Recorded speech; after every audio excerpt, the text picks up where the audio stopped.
রাজা তো হলাম, রাজসুখ পেলাম, কিন্তু রানী, রাজসভায় রাজার পাশে রানী না হলে কি মানায়? এবার তাহলে রানী জোগাড় করতে হবে।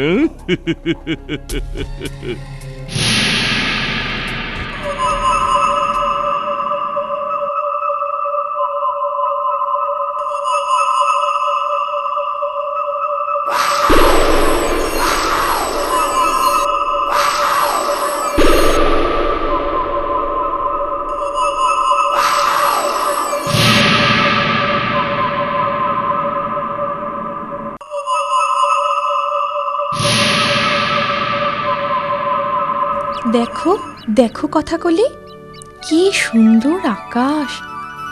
আমার যদি তোমার মতো ডানা থাকতো, ওই আকাশেই আমি ঘুরে বেড়াতাম।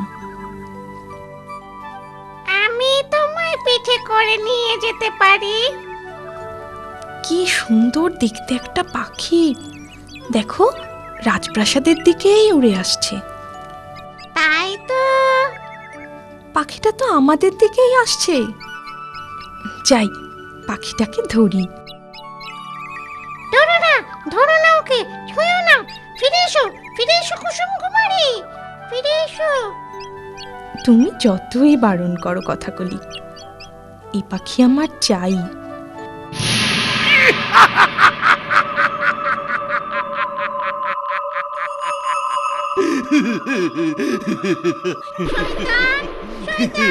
রাজকুমারীকে ছেড়ে দে, ছেড়ে দে বলছি, ছেড়ে দে, ছেড়ে দে।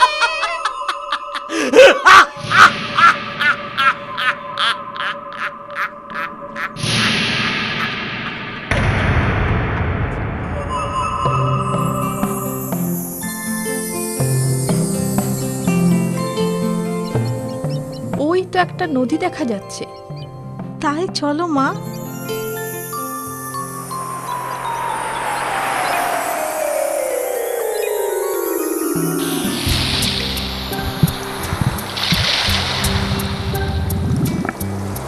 প্রণাম হৈরানীমা, প্রণাম যুবরাজ।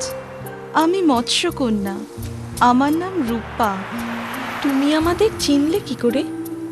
আমরা তো এখন কাক হয়ে গেছি। আমি সব ঘটনাই জানি। সব জানো?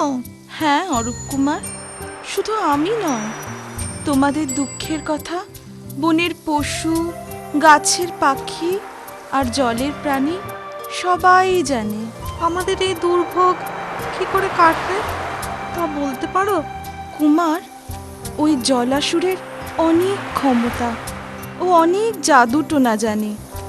ওর হাত থেকে উদ্ধার পাওয়া সহজ কথা নয়। তাহলে উপায়? এই নাও লাল চুনি। এই লাল চুনির ছোঁয়াতে তোমরা নিজেদের রূপ ফিরে পাবে কুমার।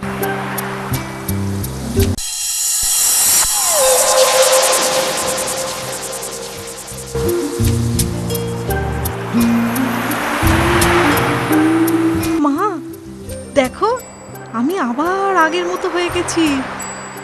এই লাল চুনি তোমার গায়ে